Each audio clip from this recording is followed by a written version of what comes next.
Ed and I, the security guy, here with another security brief. Now, last time we talked about how we take risks as global workers that other believers likely will not, and that we do so for the sake of Christ and in obedience to his call. And because of this, we all must develop a solid theology of risk, which must be guided by the principles that we find in Scripture. Now, you'll hear more about this later, but today I'd like to talk about how our values as believers should guide our decisions about risk and missions. Properly internalizing and embracing biblical values can also help us in moments of risk. These values will guide us to act in alignment with scriptural principles. So today, I'd like to talk about two such values, love and worship, and how they relate to risk. The Christian value of love is foundational to all Christian ministry and particularly important for our calling as global workers.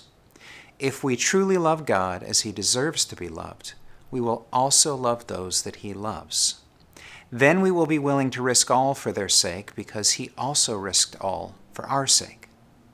As Romans 5:8 says, "But God shows his love for us in that while we were still sinners, Christ died for us." Missionary Dick Brogden put it this way: missionary impulse is sourced in our love for Jesus and his love for the lost, which compels us to make risk our default. My decision to risk as a global worker then should reflect my love both for God and others. Now, the second value is the value of worship.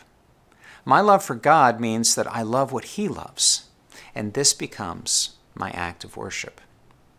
True worship is reflected in Romans 12:1, which says, "I appeal to you, therefore, brothers, by the miracles of God, to present your bodies as a living sacrifice, holy and acceptable to God, which is your spiritual worship." In other words, my worship of God will, of necessity, lead to specific acts and not be restricted to a matter of the heart. One of the ways global workers do this is to introduce those who have not heard the gospel to Jesus. This is a risk that, at its best, is a pure act of worship given an honor to God. As one writer said, risking our lives for Christ can be a beautiful, worshipful experience.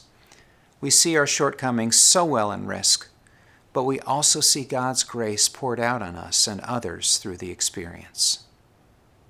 To sum up, a sound theology of risk should be based on the principles found in Scripture, and our lives should reflect scriptural values.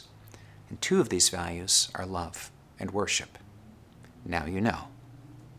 Next time, we'll discuss two other values, obedience and faith.